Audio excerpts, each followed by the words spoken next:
ನಮಸ್ಕಾರ, ನೀವು ನೋಡ್ತಾ ಇದ್ದೀರಾ ಅಶ್ವವೇಗ ನ್ಯೂಸ್ ಬ್ಲಾಸ್ಟ್. ನಾನು ಡೈನಾ ಕೂರ್ಗ್. ಇವತ್ತು ರಾಷ್ಟ್ರ ರಾಜಧಾನಿ ದೆಹಲಿಯಲ್ಲಿ ನಿಜಕ್ಕೂ ಕೂಡ ಕೊರೆಯುವ ಚಳಿಯಲ್ಲಿ ಇವತ್ತು ಕಾವೇರ್ತಾ ಇದೆ. ಯಾಕಂತ ಹೇಳಿದ್ರೆ ರಾಜಧಾನಿ ದೆಹಲಿಯಲ್ಲಿ ಇವತ್ತು ನಿಜಕ್ಕೂ ಕೂಡ ಕಾವು ಅಂತಾನೆ ಹೇಳಬಹುದು. ಅಂದ್ರೆ ದೆಹಲಿಯಲ್ಲಿ ಸತತ 10 ವರ್ಷಗಳಿಂದ ಅಧಿಕಾರದಲ್ಲಿರುವ ಆಮ್ ಆದ್ಮಿ ಪಕ್ಷ ಹ್ಯಾಟ್ರಿಕ್ ಕನಸಿನಲ್ಲಿದ್ರೆ 27 ವರ್ಷಗಳ ಬಳಿಕ ಬಿಜೆಪಿ ಅಧಿಕಾರವೇರುವ ಕನಸಿನಲ್ಲಿದೆ. ಇನ್ನು ಗದ್ದುಗೆ ಭವಿಷ್ಯವನ್ನ ಬರಿತಾ ಇದ್ದಾನೆ ದೆಹಲಿ ಮತದಾರ. ಬೆಳಗ್ಗೆ 7 ಗಂಟೆಯಿಂದಲೇ ದೆಹಲಿಯಲ್ಲಿ ಬಿರುಸಿನ ಮತದಾನ ನಡೀತಾ ಇದೆ. 70 ಕ್ಷೇತ್ರದಲ್ಲಿ ಅದೃಷ್ಟ ಪರೀಕ್ಷೆಗೆ ಇಳಿದಿದ್ದಾರೆ ಬರೋಬ್ಬರಿ 699 ಅಭ್ಯರ್ಥಿಗಳು. 1.56 ಕೋಟಿ ಮತದಾರರಿಂದ ಇವತ್ತು ದೆಹಲಿಯ ಭವಿಷ್ಯ ನಿರ್ಧಾರ ಆಗತ್ತೆ. ಕೇಜ್ರಿವಾಲ್, ಮೋದಿ, ರಾಹುಲ್ ಅವರ ಪ್ರತಿಷ್ಠೆಯನ್ನ ಪಣಕ್ಕಿಟ್ಟಿರುವಂತಹ ಎಲೆಕ್ಷನ್ ಅಂತಾನೆ ಕರೆಸ್ಕೊಳ್ತಾ ಇದೆ. ಇನ್ನು ರಾಜಧಾನಿ ದೆಹಲಿ ಈ ಬಾರಿ ಯಾರ ಕೈಗೆ ಸಿಗತ್ತೆ ಅನ್ನುವಂತಹ ಕುತೂಹಲ ಕೂಡ ಕ್ಷಣ ಕ್ಷಣವೂ ಕೂಡ ಏರ್ತಾ ಇದೆ. ಇನ್ನು ನಿಜಕ್ಕೂ ಕೂಡ ಆಲ್ಮೋಸ್ಟ್ ಎಲ್ಲರ ಚಿತ್ತ ಅರವಿಂದ್ ಕೇಜ್ರಿವಾಲ್ ಅತ್ತಾನೆ ಅಂತಾನೆ ಹೇಳ್ಬಹುದು. ಇನ್ನು 2024ರಲ್ಲಿ ಆಪ್ನ ನಾಯಕ ಅರವಿಂದ್ ಕೇಜ್ರಿವಾಲ್ ಅವರ ರಾಜಕೀಯ ಜೀವನ ಎಷ್ಟು ಕುಂಠಿತವಾಯಿತು ಅನ್ನೋದನ್ನ ನೀವು ನೋಡಿದ್ರಿ. ಹಾಗೆ ಅದರಿಂದ ಜೈಲಿಗೆ ಕೂಡ ಹೋಗ್ಬೇಕಾಯ್ತು. ಇದೆಲ್ಲವನ್ನ ಕೂಡ ನೋಡ್ಕೊಂಡು ಬಂದಿದ್ವಿ. ಇದಾದ್ಮೇಲೆ ಇವತ್ತು ಎಲೆಕ್ಷನ್ ಕೂಡ ನಡೀತಾ ಇದೆ. ಹಾಗಾದ್ರೆ ಇದನ್ನೆಲ್ಲ ನೋಡಿಕೊಂಡು ಮತದಾರ ಪ್ರಭುಗಳು ಸಿಂಪತಿಗೋಸ್ಕರ ವೋಟ್ ಹಾಕಬಹುದಾ, ಅಥವಾ ಅವರ ಆಪ್ತೆ ಅತೀಶ್ ಅವರನ್ನ ಸಿಎಂ ಕುರ್ಚಿ ಕೂರಿಸಿ ಈಗ ಈ ಚುನಾವಣೆಯಲ್ಲಿ ಮತವನ್ನ ನಿರೀಕ್ಷೆ ಮಾಡ್ತಾ ಇದ್ದಾರೆ ಮತದಾನ ಪ್ರಭುವಿನಿಂದ, ಅವ್ರ ಕೈ ಹಿಡಿತಾರಾ ಅನ್ನುವಂಥ ಲೆಕ್ಕಾಚಾರದಲ್ಲೂ ಕೂಡ ಇದ್ದಾರೆ. ಹಾಗಾದ್ರೆ ಇನ್ನೊಂದು ಇಂಪಾರ್ಟೆಂಟ್ ವಿಚಾರ ಏನಪ್ಪಾ ಅಂತ ಹೇಳಿದ್ರೆ, ಚುನಾವಣೆಗೆ 5 ದಿನ ಇದೆ ಅಂತ ಹೇಳುವಾಗ ಈ ಹಿಂದೆ 5 ದಿನದ ಹಿಂದೆ ಆಪ್ನ ಕೆಲವು ನಾಯಕರನ್ನ ಬಿಜೆಪಿ ನಾಯಕರು ಸೆಳೆದಿದ್ರು. ಹಾಗೆ ಇದರಿಂದ ಕೇಜ್ರಿವಾಲ್ಗೆ ಈ ಎಲೆಕ್ಷನ್ ಕಬ್ಬಿಣದ ಕಡಲೆ ಆಗತ್ತಾ, ಅಥವಾ ಜನರು ಸಿಂಪತಿ ಗಿಟ್ಟಿಸ್ಕೊಳ್ತಾರಾ? ಜನರು ಅಯ್ಯೋ ಪಾಪ, ಯಾಕೆಂತ ಹೇಳಿದ್ರೆ ಜೈಲಿಗೆ ಹೋಗಿ ಬಂದಿದ್ರು, ಅದಾದ್ಮೇಲೆ ಅವರ ಆಪ್ತೆ ಅತೀಶಿ ಅವ್ರನ್ನ ಕೂರಿಸಿದ್ರು ಗದ್ದುಗೆ ಮೇಲೆ. ಇದೆಲ್ಲವನ್ನ ಲೆಕ್ಕಾಚಾರ ನೋಡಿಕೊಂಡು ಮತದಾನ ಪ್ರಭುಗಳು ನೋಡಿದ್ರ ಎಲ್ಲವನ್ನ ಕೂಡ ಕಾದು ನೋಡಬೇಕು. ಇನ್ನು ಬೆಳಗ್ಗೆ 9 ಗಂಟೆವರೆಗೂ ಕೂಡ 8% ಮತದಾನ ಆಗಿದೆ.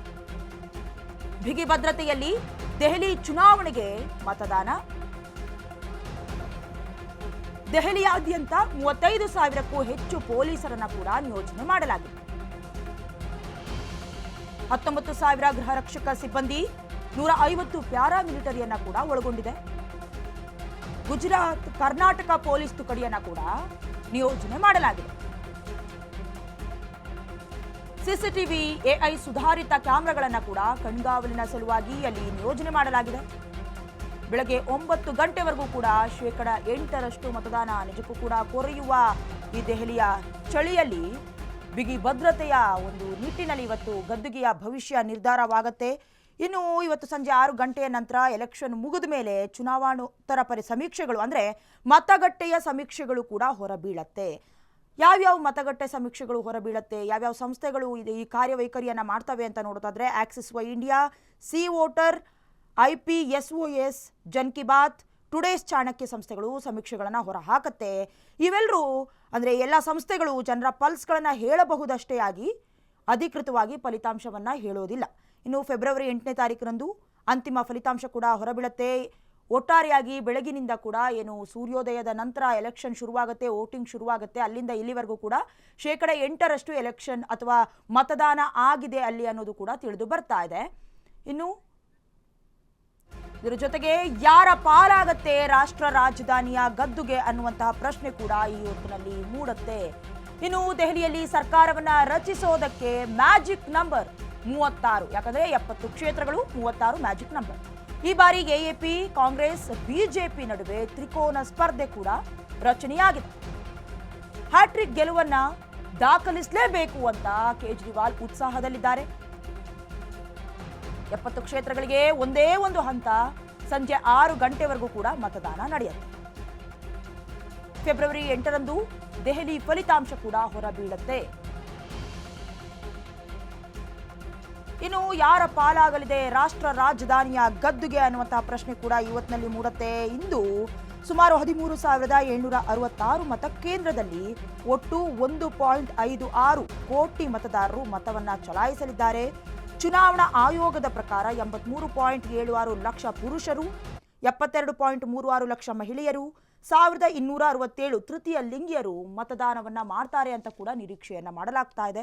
ಒಟ್ಟಾರೆಯಾಗಿ ಈ ಹಿಂದೆ ಕೂಡ ಏನು ಕ್ಯಾನ್ವಸ್ ನಡೀತು, ಪ್ರಚಾರ ನಡೀತು, ಅದು ಕೂಡ ದಿನದ 24 ಗಂಟೆ ಯಾರನ್ನೇ ಗ್ಯಾರಂಟಿ ಕೊಟ್ಟರು ಕೂಡ, ಯಾವ ಪಕ್ಷದವರೇ ಗ್ಯಾರಂಟಿ ಕೊಟ್ಟರು ಕೂಡ AAPನೇ ಗೆಲ್ಲಬೇಕು ಅಂತ ಪಣವನ್ನು ತೊಟ್ಟು ಕೇಜ್ರಿವಾಲ್ ಅವರು ಕೂಡ ಶ್ರಮಿಸಿದ್ರು.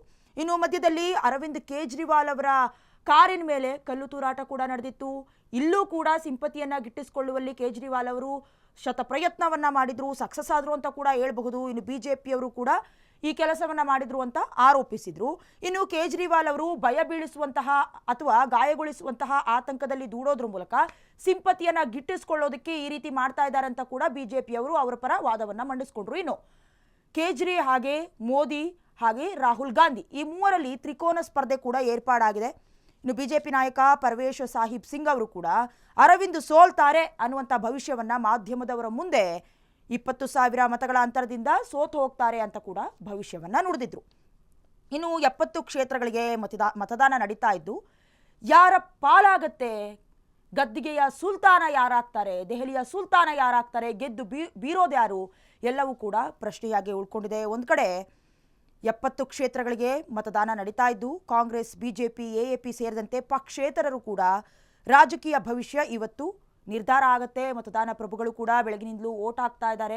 ಇಲ್ಲಿವರೆಗೂ 8% ವೋಟ್ ಕೂಡ ಬಿದ್ದಿದೆ ಅಂತ ಕೂಡ ಹೇಳಲಾಗ್ತಾ ಇದೆ. ಹ್ಯಾಟ್ರಿಕ್ ಗೆಲುವನ್ನು ದಾಖಲಿಸುವ ಉತ್ಸಾಹದಲ್ಲಿ ಕೇಜ್ರಿವಾಲ್ ಇದ್ರೆ, ಇನ್ನು ದೆಹಲಿಯಲ್ಲಿ ಸತತವಾಗಿ 10 ವರ್ಷಗಳಿಂದಲೂ ಕೂಡ ಅಧಿಕಾರದ ಚುಕ್ಕಾಣಿಯನ್ನ AAP ಹಿಡಿದಿದೆ.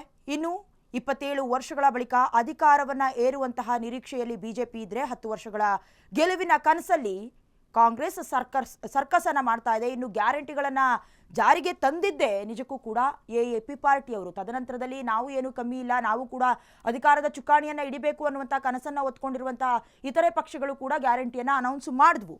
ದೇಶದಲ್ಲಿ ಮೊಟ್ಟ ಮೊದಲ ಬಾರಿಗೆ ಫ್ರೀ ಕರೆಂಟ್ ಆಗಿರಬಹುದು, ಕುಡಿಯುವ ನೀರು ಘೋಷಣೆಯನ್ನ ನೀಡಿ ಇತರ ಪಕ್ಷಕ್ಕೆ ದಾರಿಯನ್ನು ತೋರಿಸಿದ್ದು ಕೂಡ AAP ಪಕ್ಷ.